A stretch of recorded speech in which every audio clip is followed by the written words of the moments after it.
Good evening, everybody, and welcome to Shaw's Bridge here in beautiful South Belfast, home of the current Ulster Bank Premier League champions Estonians. Delighted to say we've a new edition of NCU Cricket Show coming up this evening for you. Tonight we're going to be joined by North Down chairman and former Irish cricketer Peter Sheilds. Also on the show this evening we've got the NCU chairman Andy Clement and also former North Down and Irish cricketer Robin Haire. But joining me, as always, is my co-host Alistair Bushe. And Alistair, we've got a really exciting show coming up tonight. We really have, Neil. It's been a heck of a winter. There's been a lot of talking points. I think we can't wait to get started to talk about it all. Folks, let's get upstairs. Well, let's get straight into it then, and let's get talking about the NCU Premier League. And Alistair, a lot of changes over the course of the winter, none more so than with CIYMS. Absolutely, Neil. I don't think anybody expected within 1 month of last season ending that Nigel Jones of Civil Service North would be on his way to CIYMS. What a big statement of intent for them for this season. And within a short time after that, the James Cameron Dow and Johnny Thompson on board as well. So they've certainly led their stock out big time for the season ahead. And Robin, you've always been a massive fan of Nigel Jones and what he's brought to every club that he's played for. Yeah, top all-rounder in the NCU for the last half a dozen years. Johnny Thompson, top all-rounder as well now at Northwest level, and James Cameron Dow's not a bad acquisition as well. But really, massive pressure on CIYMS to win. I would have thought at least 2 trophies this year. Peter, you're going to have felt it more than anybody at North Down with the move from James Cameron Dow away from North Down as well. Yeah, we've obviously had a number of departures over the winter, but it gives other guys an opportunity. That's the way we're certainly looking at it. James was a popular guy at North Down, but he's moved on to CI now, so good luck to him. And what's your thoughts on the whole CI situation? They always seem to court controversy. People always seem to have a lot of opinions on social media and forums about how they go about their business and trying to win trophies and what have you. I think I've always been of the opinion that it's up to each club to run their club what they feel is best for themselves. As you say, it's controversial at times. I think where things have maybe changed a little bit in the last couple of years, there's been a general recognition that the standard is struggling a little bit, and there aren't maybe enough high quality young players coming through. So that's obviously something the union have looked at.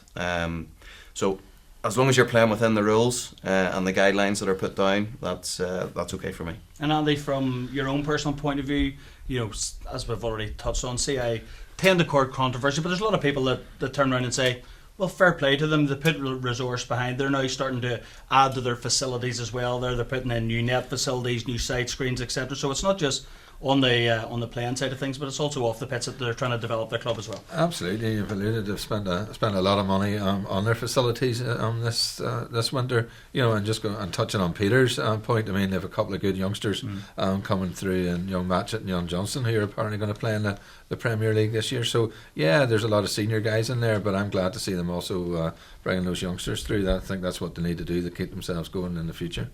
Let's just talk about Waringstown as well here. I noted in the Sunday Life this past week, Ian Callender called Waringstown bridesmaids, which I kind of felt maybe was a bit harsh. But maybe after last season, and maybe it's a fair comment. Your thoughts on Waringstown leading into the new season, Alistair? I think they look strong then, but they were strong for most of last season. They'll probably reflect that they lost the big moments in the season. You know, they looked to have the longest batting lineup. They had a bowling attack containing a lot of good spin bowlers, but looking back, they didn't score enough runs in the cup final. They didn't score enough runs against Estonians at the back end of last season at the Lawn. I think 154 and 156 in those 2 matches. That's probably where they lost the league and the cup. Yes, even Alistair, with playing poorly in the cup final, they still should have won the cup final in my estimation. I mean, always remember the shot the professional got out to when he was sitting on 30 odd. It was a terrible shot. You know, another 20 or 30 runs would have won that cup final for Waringstown. I think the rain break as well didn't help them in the cup final at the Green. Of course it did. You talked there about the professional, Shaheen Khan of Waringstown. He's obviously moved on, and you've got a Waringstown. You've got a new professional in this season. Ronan Pretorius, similar kind of mould, I think, to Khan. From what I've heard, now he bowls maybe not at the same pace as Khan, but more of a pitch it up, swing it kind of bowler, whereas Khan maybe was more bang it in last season. But again, he bat aggressively too, probably in around the number 6 and 7. spot. I think Waringstown's got the longest batting lineup that I see in the Premier League. Adam Dennison, James McCullum I think they're going to both have really good seasons. It's just a question, can they peak in those big moments? Peter, we've talked for many years about some of the Waringstown players, and a young guy that's really, he's been about forever now, but he's still a young guy, but he's starting to kick on and score a lot of runs heavily, as Lee Nelson, and he's going to be looking for a big season again as his second year as captain as well. Yeah, Lee is a class act, and as Alistair says, Waringstown a very strong side. Lots of pressure on CI, given their recruitment, but I think Waringstown are going to be right up there. I'm just thinking if Waringstown would have been better letting someone else captain the team for Lee. I think a lot of pressure captaining a club like Waringstown, and I thought maybe in one or two things that happened at the end of last season, I thought maybe Lee would have been better sort of standing back and just concentrating on his batting. But I suppose a counter argument, Andy, to that would be he's got senior players such as Johnny Bushe and Kyle McCallum there to help him. Absolutely. I mean, he's got no better people to help him there, and I think, and I certainly take Robin's point, but I think this year he'll have learnt a lot. I think they'll have spoken a lot about this over the winter, and I certainly for one expect Waringstown, who I don't think really got the rub of the green in a couple of matches last year with rain, etc. I think they'll be right up there, and I think CI will have to be looking over their shoulders to see where they're coming from. Well, let's flip it to the other end of the scale, and the team that got promoted, Carrickfergus, have come up from Section 1 this season, built up a lot of momentum, won a lot of trophies last season. How do you think they're going to fare moving into this new season? They might think that there might not be a better time in recent seasons to come up. I think Ballymena have lost David Kennedy, their talisman. Robert Kennedy's also retired. Robert McKinley's not going to be involved much. James Kennedy's got his work cut out at Ballymena this season, and he knows that. Carrick might think to themselves, well, this might be a season where we could possibly stay up. Any previous years, it's been very difficult for the promoted team. This could be a year where they might just be all right.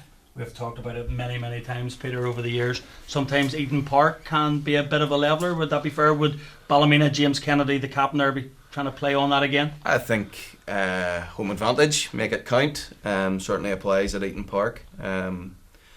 It's a difficult place to go, but I think that's as much down, in my opinion, to Ballymena's fighting spirit, to be honest. Over the years, they've always been competitive, and that has been the main reason. The guys are up for a battle. It'll also be a very difficult place to score runs for their Pakistan professional as well. Remember, boys, he's coming from Hyderabad to Eden Park, so it's some difference.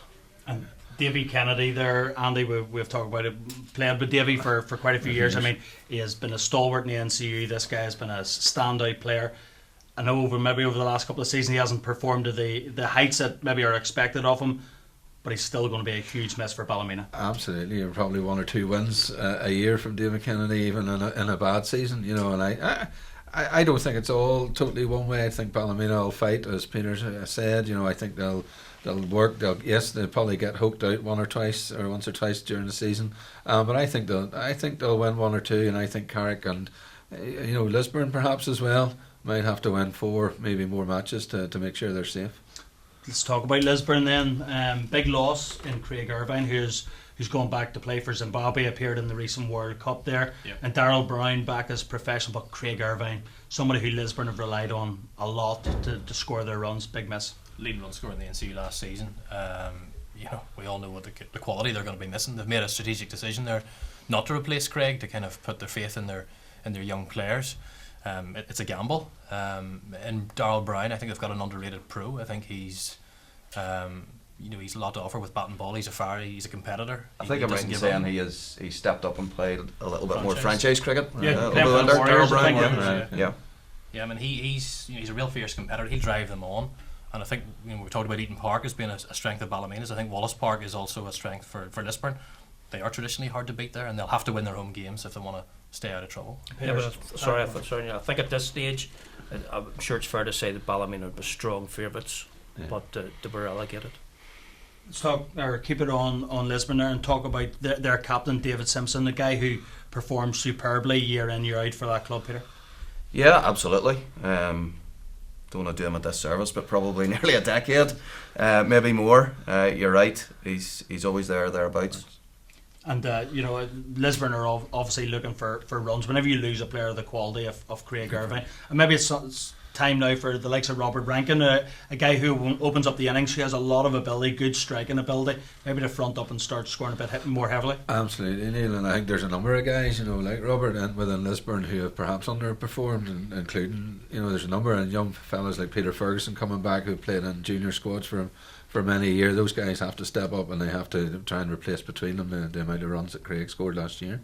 It'll also be a big help too, the new wickets at Lisburn Cricket Club have put in. I think they've got 3 or 4 new Surrey loan wickets, which should be ready this season to sort of play well. So that should help the likes of young Rankin. Civil Service North, we've already touched on the fact that Jonesy has moved to the CIYMS. It's going to be a huge loss for Civil Service. Andrew Cowden stepping in there as captain. He's got a tough job in his hands, but Civil Service are always one of those teams that you can never ever count out at any stage. They can beat anybody on their day. I think that's right. With Nigel, we all know how big a loss Nigel is to them, but there's still quite a few quality cricketers there. Keeping hold of Shane Gatecate for me was a big thing for Civil Service North over the winter. I don't think they could have contemplated losing Shane along with Nigel. That would have left too big a hole for them.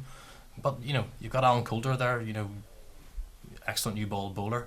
Cowden himself is relied upon to get 500 runs. I wouldn't discount them. I think they'll be more of a cup team, more of a cup side, as they traditionally are. But they'll still be a threat for teams. I think the big boys will still be worried when they play them. They wouldn't take it for granted against them. Yeah, certainly when they play well, Alistair. Yeah. They're a very hard team to beat. Yeah. I think young Van der Merwe needs to. He's a very very talented guy. And now again, like we were talking about Lisburn.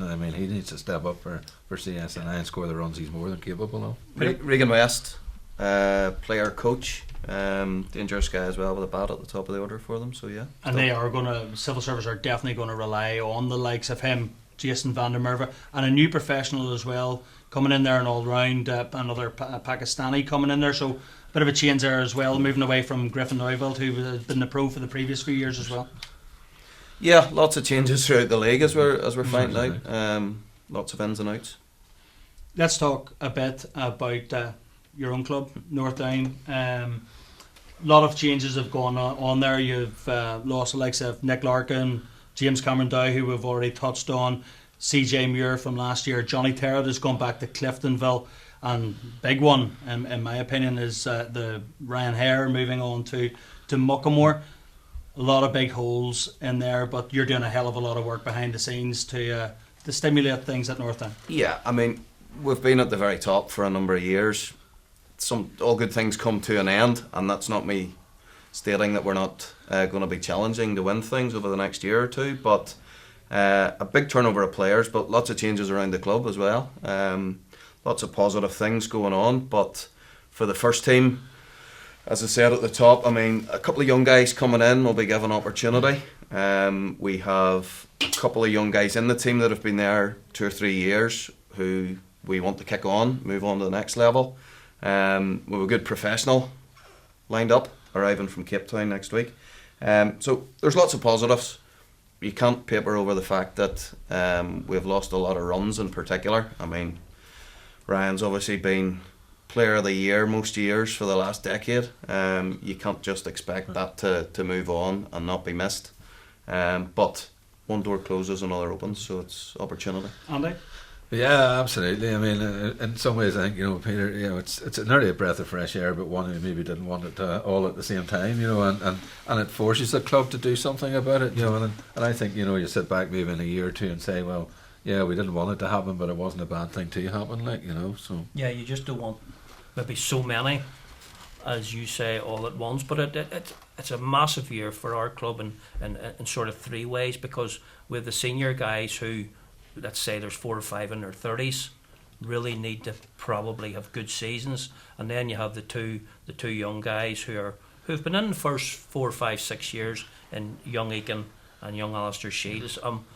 We really need them to maybe are the 600 run men a season, or can Peter get you 40 wickets? And then you have the guys really who've played second 11 cricket who have been, let's be honest, complaining that they haven't been given a chance this last 2 or 3 years. So they're now going to be given a chance. So we'll know by the end of the season whether they can make it. Alistair, as we already said, big changes at North Down. Your thoughts? It's not unlike the situation probably that happened to Waringstown that I think about back in the middle 90s, where you had that great side that existed for 10 to 15 years, kind of getting gradually broken up, and then I think it was, over the course of a season you had 4 or 5 going. It's going to be a big change at North Down. There'll be a lot of responsibility in the pro this year. He's got a very impressive first class record, 15 centuries, averages over 40. I think if he does a Rassie van der Dusen, if you like, then that'll be a big help to North Down this year. But I'd like to certainly see Alistair, Sheilds and Peter Aiken step up to the mark, as Robin's referred to. They've maybe been sitting in the shadows the last couple of seasons. Well, now they're going to be thrust right into the limelight, and they've got to be a case of sinking or swimming, I guess. I looked around quite a few of the clubs, and you've mentioned Jason van der Merwe there. I can think of 1 or 2 guys at Estonians. You've already mentioned a couple of guys there, Robin, about the likes of Peter Aiken, Ali Sheilds, guys who have been around 4 or 5 years, maybe still get called the young guys, but they're actually they've been round the circuit, and maybe it's time now for these guys to start fronting up and scoring heavily, as their talent would suggest. And we've seen maybe an underage Irish teams and coming through schools, etc. Yeah, no, absolutely. But don't underestimate the importance as well of the likes of Peter and Marty Moreland in there. North Down, stalwarts over so many years. They've got a massive part to play as well, nurturing those 2 guys and the other young players in the setup. By staying there, by remaining constant, and that'll help those guys. Peter, a big change obviously in terms of the captaincy. Marty Moreland takes over this season. Some people say it's going to be a difficult job for him, but I know you had a very successful pre-season tour away in Scotland there, and there's a bit of a feel-good factor around the team at the minute. There is changes in the dressing room. A lot of young guys coming in makes you feel a bit young again. There's lots of fun going on. Perhaps there's an element with a little less pressure entering the season. Those things combined. The other thing at the Green potentially this year, we're hoping anyway, there's a lot of grass on the square, obviously renowned for top class batting pitches for a long time. But yet the club got a bit of stick last season for maybe the wickets not being to the usual standard. Yeah, I think that was fair. We struggled a wee bit with the grass coverage. These things happen. I wouldn't like to think we're judged on 1 year though, given the pitches at the Green over a number of years, and hopefully this year they'll be good again. Obviously, particularly for young batters, that's an advantage coming in on those sorts of decks. And the North Downs loss is Muckamore's gain, and Ryan Haire has made the move down to Section 1. You expect him to score very, very heavily down there? Absolutely, I would. Speaking on behalf of everybody, but I mean, it's if he's not in 4 figures, I would say by the end of August, early September for his runs, and I think he'll be personally disappointed. I think a guy of his quality, I'd be personally disappointed. And yeah, absolutely. I mean, Muckamore have made some good signings, and they're fully expected to come straight back up again. 18 out of 18, Andy, in the league. My point, if I had that team, I would be looking 18 out of 18. Yeah, no pressure. So absolutely. Lost to the Premier League, though, we'll have to say. I lost the Premier League. A real top class player. Obviously, father's sitting here. He's been a stalwart at North Down and scored 1,000 runs on many occasions. Yeah, 1,000 runs on four occasions out of the last 11 years, I believe. And as Peter said, something like 7 player of the years in the last decade. So look, a massive miss for the club, but that's the way it is. And then finally, well, we've got to talk league champions. Absolutely. I think the only man to answer the question is yourself, Neil. What's it going to be like, the pressure of being champions? I think obviously it brings a different pressure, because I saw it enough at North Down over the years. Whenever you win a trophy, then you start to win trophies on a more consistent basis. Teams up their game against you that bit more, and they want to beat you. That people don't like people who are winning things. That competitive nature comes out. So I mean, from our perspective, it's there's a lot of pressure on this season. I'm looking to players such as James Shannon, Stephen Bunting to really front up this year. We've already talked about Jason van der Merwe, Robert Rankin, some of these other young, Peter Aiken, Ali Sheilds, young guys who have got a lot of talent, scored heavily. I'm looking James Shannon. It's a big season for him. Stephen Bunting wants to get himself in there on the Northern Knights on a regular basis. I rate him very highly as an opening bowler. Swings the ball really late. You haven't mentioned the best player that you have in Andrew White yet, too, Neil. I was just about to ask that, Yeah, I think this season, who's now freed up Yeah, So no international. I think he'll be ready for a I think- 700 plus run and 40 wicket season. Well, just back from pre-season weekend, he had 250s over the course of the weekend. Looked very, very good. Just typical Whitey. Just, puts a bad ball away, nudges the ball around, plenty of sweeps, and just looked in total control. And I think you're right. I think that pressure of having to perform in club cricket to try. I felt last season at different stages, and maybe Whitey would admit this, maybe he wouldn't, but I felt at different stages last season he was going out with a real burden on his shoulder because he knew he was fighting to get into that World Cup squad. Very, very unfortunately broke his finger very badly on the Australia tour there in October, but that burden is completely lifted. Andrew can totally focus on his club cricket now moving forward, and I would expect Andrew to have a really good season. I think if we've talked about a lot of potential at a lot of teams. I think there's potential for a very good season. There is, Some good cricket. Agree. There is, yeah. That title race is going to be very difficult to predict. I think with Estonians, I think Imad Wasim is going to be a massive factor in the whole season. I think you saw him kind of settle into his environment last season, especially with the bat. He probably found things tricky at one or two occasions, but he still ended up averaging over 40, I think, with the bat. He scored a double hundred at home in Pakistan during the winter in first class cricket. That underlines the calibre of cricketer you're talking about here. And got called up for Pakistan A, so he's going to be arriving 3 or 4 weeks into the season. So that's a loss for Estonians. There's no question about that. But let's just get your predictions here for the NCU Premier League. Champions, relegation. Relegation, Ballymena, I'm afraid. Champions, CI. Robin? Ballymena were relegated. I wouldn't be any one of 3 teams between Inst, CIYMS and Waringstown. Waringstown. Peter? Yeah, I'm the same. Ballymena and Waringstown. Andy? That's a hat trick. That's where I am. Ballymena and Waringstown. Okay. As a host, I'll skip. Sit on the fence. I'll sit on the fence in that one. Let's move on to something that we saw on our TV screens for what seemed to be a couple of months anyway. The World Cup that's just been and gone. Let's just talk very briefly about Ireland and how they got on.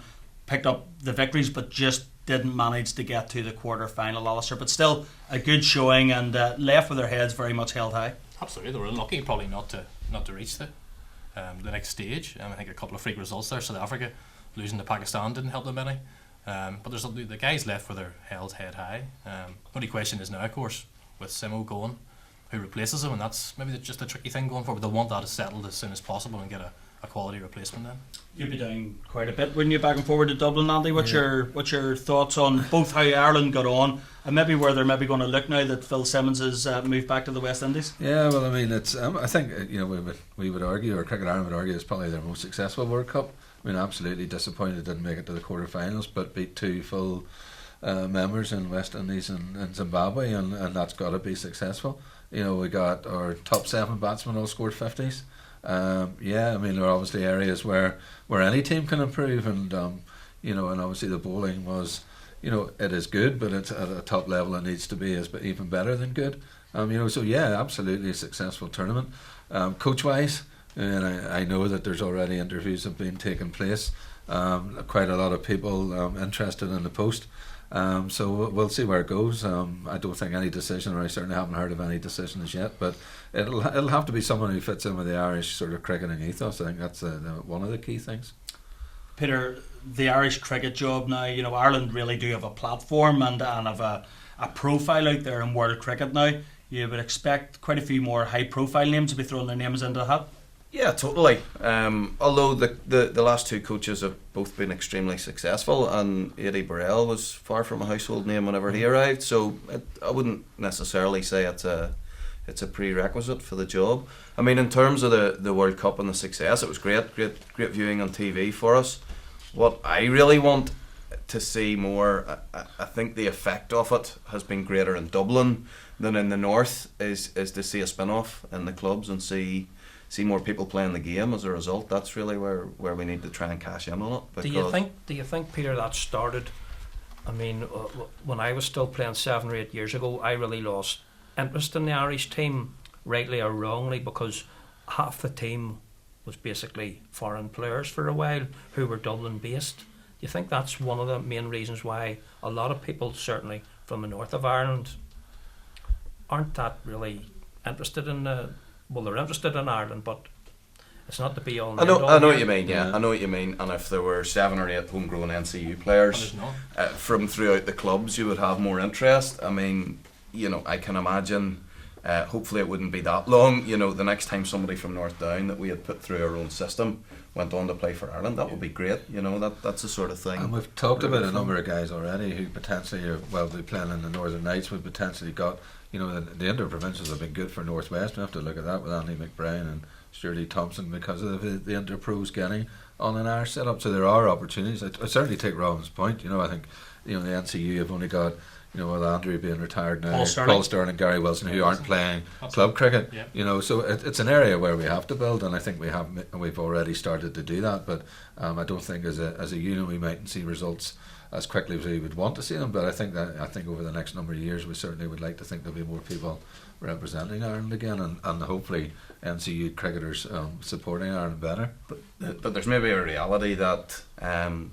If you're playing for Ireland, you're maybe going to be playing county cricket. I mean, it's probably a spin-off of the success that we're probably going to see less of the international guys actually playing locally. Well, I think on that point, I mean the ambition or what Cricket Ireland would want to do is actually get all the boys back playing here. If they're playing a lot more one-day Test cricket, whatever it may be, then they've all got to be based here and get them contracted here. Now that's obviously. A fair bit away. It's a fair bit potentially, but depending on how the ODI league goes, the 12-team league, and how the intercontinental comes with Test cricket, it might be 3 or 4 years away. Hopefully, nothing more. Is it also a worry, Andy? But that even at under 19 level, I mean, you only really have Adam Dennison in the Irish setup, and maybe I don't know if young McCollum's now too old. The Ireland under 19 team seems to be filled with Southern stars. I mean, Pembroke came to Cumber about two weeks ago, and there was about 5 or 6 guys between 16, 17, 18, absolutely 3 or 4 smashing cricketers. Yeah, 19s and 17s we wouldn't be as strong. At 15 and 13s we've started to get more representation on the international panel, and I think that's going to take the 5-7 years till you really see them coming through. Leinster absolutely have been far ahead in underage cricket, but I think both ourselves and Northwest have started to make good strides to catch that up. It has to come from the clubs though, primarily. Yeah, to get the structures in place. And as I say, it's a numbers thing as well. It's getting numbers in the game. But the opportunities nowadays, I mean, we've said it a billion times. If you could go back now to being a 15, 16-year-old. The opportunities now for these guys are phenomenal. The links with county cricket, the travel that the guys get both on tours and just opportunities around the world. I mean, the world now is a small place, and these guys are getting remarkable opportunities. Well, we've got Greg Thompson and Lee Nelson stepping out for Ireland Day tomorrow at Lords. I mean, it's a long time since Greg's played for Ireland. I mean, hopefully with a good inter-pro series and a couple of Irish AIF, good matches under them. We might be seeing a couple more guys, and obviously James Shannon, there's another one. Chris Doherty is another one. So we have guys there ready to step up if they perform well. Andy's already touched on it there to do with Ireland's bowling at the World Cup, and it's something again has been talked about a lot. The lack of genuine local pace bowling. I think we probably see it the most in the NCU. Maybe you go down south, you come up against maybe the likes of a Chase, a Sorensen. You go up to the northwest, you face maybe a Sturdy Thompson, a Johnny Thompson, who's now moved to the CIYMS this season. The NCU seem to, produce almost a dibbly doublers. Is there a bit more of an onus? I suppose I'll throw this to you with your NCU hat on. Is there more of an onus on the NCU now to try and build these fast bowlers up and promote that side of the game? Yeah, absolutely. I mean, I think if I was coming through NCU cricket again at a very young age, I'd be looking to see where the better options are. And it's definitely harder for bowlers these days. Given the fielding regulations and et cetera. But there are, and it is an area we've looked at. I mean, we've taken that squad away recently. We're looking at how we can develop younger fast bowlers. But at the end of the day, and Peter said it already, the clubs have to start it off. We can develop them a bit after that, and obviously with the better coaches. World Cup, though, we had two of the guys you referred to, Craig Young and Chase. Yeah. Neither of the two of them got a look in at the World Cup, where Simmons actually went for the dibbly doubler option, if you want to call it that, and Alex Cusack was reasonably successful. And was, yeah. And then as soon as Craig Young comes back from the World Cup, he takes 8-9 wickets for Sussex seconds. last week. So Strange. It's horses for courses probably. Like, and and hey, you got to whether you agree with Phil Simmons or not. We got the 3 wins and picked the right people on the right day. When you talk, Neil, about NCU and the lack of fast bowlers as such, maybe we need to make the wickets a tad quicker at club level. When you go round Premier League clubs, there's maybe only 2 or 3 grounds where you'd say they're good quick wickets. So does this go back, and I know your views on this, so I'll be interested to see what you say here, but I mean, does that go back then to the old argument, Roy Harrison was always very anti-professionals? Are the clubs maybe spending too much money on overseas guys and not putting into the facilities? Or, is there something there, a cultural change required from the NCU clubs? Well, if you start with me, I think my views on overseas professionals and paid players are fairly out there. I don't have a problem with an overseas professional. I certainly, as me, I wouldn't pay local players. That's just my own personal opinion. That's not an NCU one. I think in regard to pitches, I think that was the one good thing we had at the clubs meeting last year, that all the clubs in Senior 1, Premier Senior 1, 2 and 3, absolutely signed up for better wickets, better grounds, etc., and the clubs can be assured there will be something coming out sooner rather than later to try and put the pressure on to get better wickets. It's certainly got to help the way we play cricket if we do that. Peter Robin makes a good point there about the standard of wickets, but certainly down in North Down you've got excellent facilities matched in with the wickets, but there has to be more of an onus now placed on clubs by the union and an onus put on themselves to, and same with Waringstown. You rhyme off a couple of clubs, but there's maybe some other clubs that just need to invest in their facilities just as much as they are on the playing front. Yeah, totally. But I mean, all clubs are in the same position. Money is tight. Sponsorship and advertising revenues have dropped over the last few years. I take the point regarding the payment to players, but I think as a general rule, the clubs who have invested more money in their playing resources tend to have the better facilities. So I don't think you can necessarily finger point there, whereas there's maybe other clubs where there simply isn't the money for either. But yeah, I mean, it should be a top priority. I think it has to start though, from the union in terms of guidance, but there has to be the ambition to produce really good pitches and know what a really good pitch is, and not settle for second best. No. Alistair?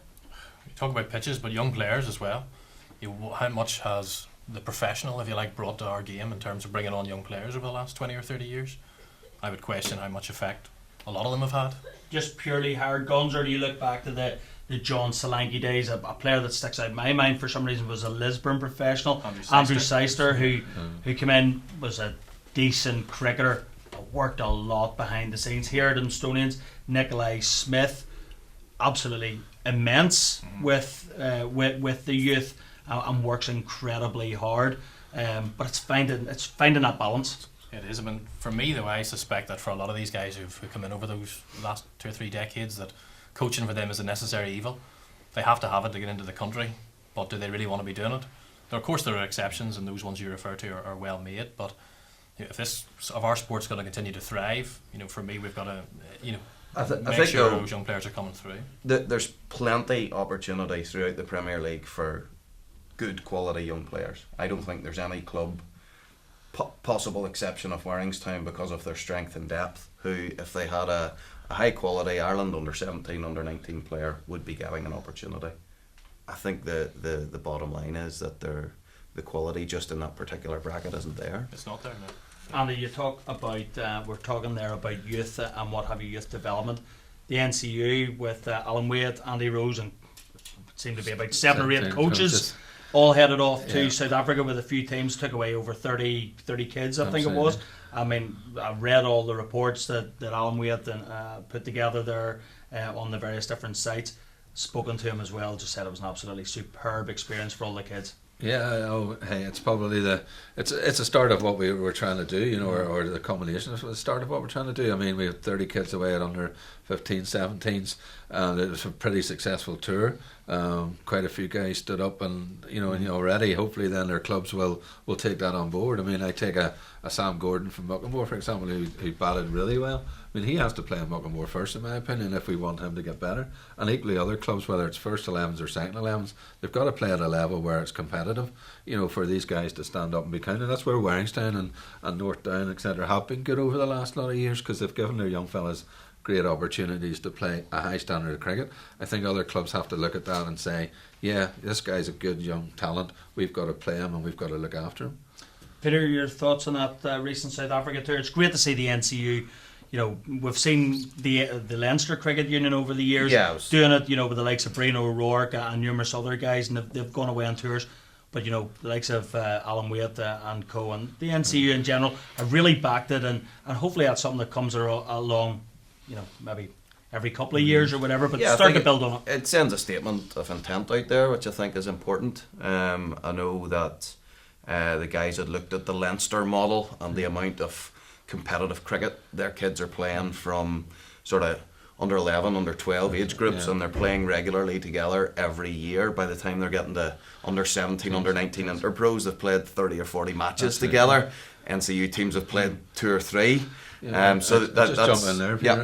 And I mean, only 3 people out of the guys who played in the first, I think, under matches out in South Africa had played a 50 over game before. And you take that just against Leinster, who've been playing for years. Leinster at Leinster too, Andy. I mean, you see every year during the season, they go over to England for a week or go to England for 2 weeks with a under 15, under 16 side. You think kids might be taken out of their clubs in the next year, halfway through the summer, to go on a 2-week tour to England to play basically county cricket for 2 weeks? My personal opinion is that no, you wouldn't take them out of clubs, but you try and get them more cricket, and you've got to try and time it. I mean, between schools and exams and stuff, it's difficult to get, and there's obviously a cost on top of that. But I don't see it being like a rugby model where they're taken out and playing for NCU or for whatever, not certainly in the next number of years. They need to play regular club cricket and competitive club cricket. I think just to jump back slightly, the 2 topics are connected. When you look at Leinster and the influx of overseas players that they've had in the last 20 years, they've certainly managed it very well, because it has actually coincided with them becoming very strong at youth level, where we have adopted the approach, obviously with new regulations in terms of passport holders, etc. We have adopted a different approach. We're trying to curtail that very much. Leinster certainly managed that very well with an influx of Southern Hemisphere players. That hasn't affected their youth cricket in any negative way. The Leinster Cricket Union, I think it's fair to say, I think we'd all readily admit, have set the standards in terms of coaching. But again, with your NCU hat on, the NCU have responded and are now trying to reach that level and progress and get these kids to a good level. Yeah, I mean, we've got some head coaches over the Ireland underage groups. Nigel Jones does 17s, Simon Johnson 15s, and I think it's Michael Hingston does 13s. So we've got some good coaches. We've put 90 coaches through courses in the last year. It's great opportunities for the coaches now as well. We had 120 boys attend the RDS sessions last year, 180 this year. And that's caught quite a few guys from other clubs who previously haven't been on the RDSs. We've widened the net, and we've actually got we've got more people coming in and getting an opportunity for those coaches to manage those people. Yeah, we've started behind Leinster, but I think we've already caught them caught them up earlier, as I said, in 13s and 15s already. And we're happy enough with the current state of the NCU in terms of playing numbers, or we're constantly looking to grow that? That's always a battle. We always want more people to play cricket. It doesn't matter whether it's at first 11 or if it's fourth 11 or fifth 11. I mean, we had a withdrawal of a third 11 just over the weekend there before we started, and that's disappointing. We need to spread. I mean, I think the one thing, hopefully, and it'll be out in the next month or so, is that we're going to go ahead with our own NCU cricket development officer, part-time to start with, but we'll be going out recruiting for that, because we've got to drive cricket at grassroots, whether it be boys, girls, men's, ladies, whatever it may be. And that's money that we're putting in for ourselves into local cricket, because we recognise that there are opportunities, and we want there to be opportunities at every club. We need to represent every club, and we need to get them to drive grassroots cricket from their point of view, so that they're then ending up playing for Knights in Ireland in a number of years. I threw out a tweet earlier on, just we're going to wrap up here in the next few minutes, but threw out a tweet earlier on asking people to throw in a couple of questions. So I've cherry picked a couple, and one of them came in from Stuart Hughes from Derryaki Cricket Club, where he asked the question: has social media made a big difference to the local cricket scene? Yeah, Alistair, you're quite prevalent on social media. I think we all are. Has it made a difference to local I cricket? think it's been really positive, actually. I mean, I was sceptical when I first heard about it. I thought, well, this can't possibly get out the cricket message, and yet now I don't think anybody who's into cricket can almost kind of get away from it, do without it on a Saturday. Have their updates from around the league. I think it's been brilliant. Yeah. Robin, long one of the days where we sat up in the club typing in 395 into CFAX and waiting on the updates coming through. That's correct. I mean, all you have to do now is really hit Alistair on Twitter, or hit Ian Callender on Twitter, or the cricket clubs on Twitter, and it's immediate results. It's super, as you say. Gone are the days from the CFAX.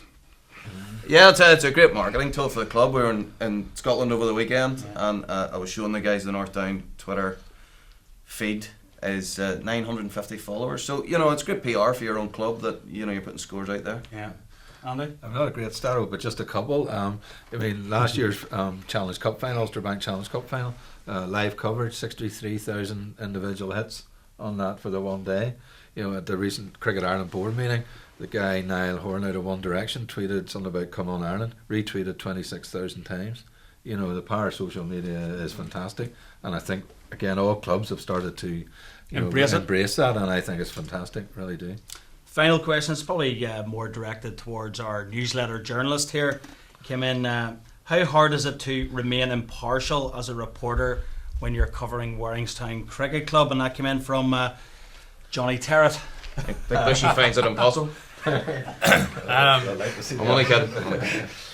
It's easy when it's going well, not so easy when it's not. Folks, just want to say a huge thanks to Alistair Bushe of the newsletter, Robin Haire from North Down Cricket Club, Peter Sheilds, chairman of North Down Cricket Club, Andy Clement, NCU chairman, and myself, Neil Russell. We'll catch you again throughout the course of the summer on the NCU Cricket Show.